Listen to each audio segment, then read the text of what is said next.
शिकार खेलते समय महाराज प्रियव्रत ने एक हिरण का वध कर दिया। और जब हिरण को मार दिया तो अकस्मात देवर्षि नारद सामने खड़े हो गए, बोले महाराज तुम्हारी इच्छा थी हिरण मारने की, हिरण तो तुमने मार दिया, अब हमारी एक इच्छा है, क्या हमारी इच्छा पूरी करो? तो बोले आपकी इच्छा क्या है? तो जवाब दिया हमारी इच्छा ये है आप इस हिरण को दोबारा जिंदा कर दो, इस हिरण में दोबारा जान डाल दो, हम ये चाहते।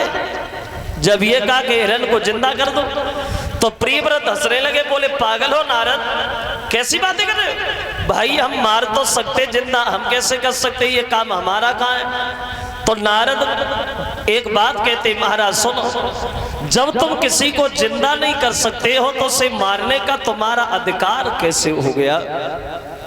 नारद ने प्रियव्रत से कहा, जब तुम किसी को जिंदा नहीं कर सकते हो तो मारने का हक कैसे हो गया? अगर तुम किसी को भीख नहीं डाल सकते हो तो झोली फाड़ने का अधिकार कैसे बन गया?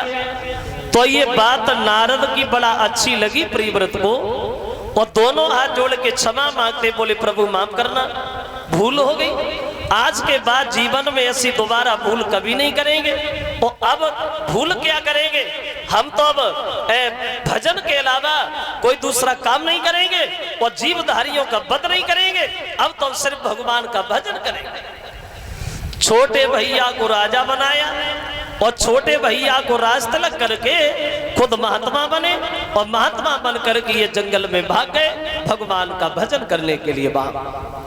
भजन कर, और देखो वैसे ये भजन होता क्या है, भजन कहते किसे हैं, भजन की परिभाषा क्या है? देखिए वैसे एक विद्वान ये बता रहा है, ये भजन एक तरह का नहीं होता है, कई तरह का होता है।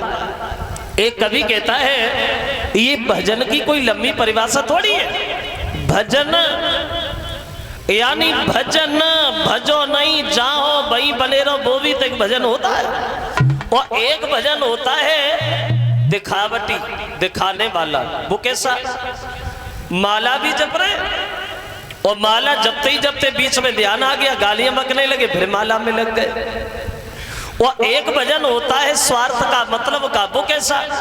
भगवान की तस्वीर के सामने बैठ कर के खूब 15-20 अगरबत्ती लगाएं और खूब घंटरियां बजाई, भगवान हमें संध्या तक आप 10,000 रुपए दिलवा दो तो 20 रुपए का प्रसाद जरूर बांटेंगे, यानी 10 रुपए दिलवा दो तो।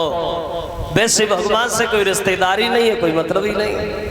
लेकिन हमारे देश के महात्मा कबीरदास ये कहते हैं कि भजन होता क्या है, तो कबीरदास ने ये बताया कि भजन कहते किसे, तो उन्होंने ये दर्शाया और बोले कि आदतें बुरी सुधार ले बस हो गया भजन, मन की तरंग मार ले बस हो गया भजन।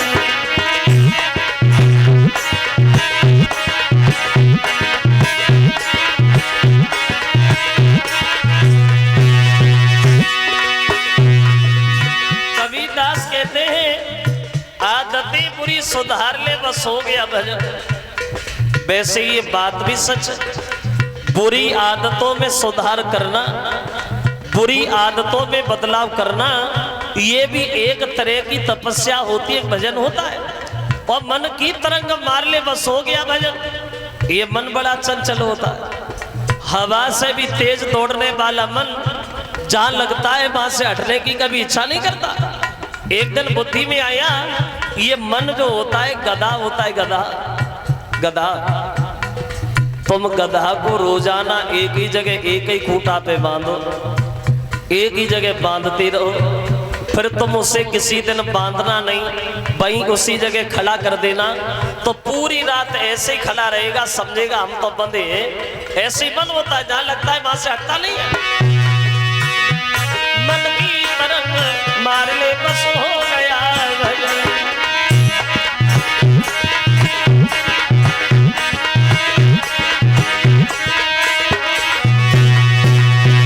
बोले तू आया है कहां से और कहां जाएगा, तू आया है कहां से और कहां जाएगा, को पहचान ले बस हो गया भजन, मन की तरंग मार ले बस हो गया भजन।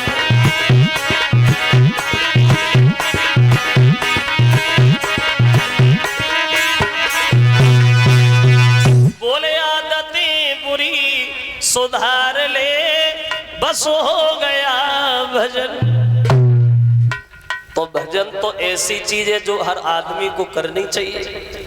जैसा हमने कल बताया था, अगर ज्यादा वक्त न मिले भगवान के नाम के लिए तो थोड़ा ही समय मिल जाए, एक घड़ी आधी घड़ी आधे में पुण्यात, जितना वक्त मिल जाए जितना समय मिल जाए वही बहुत है।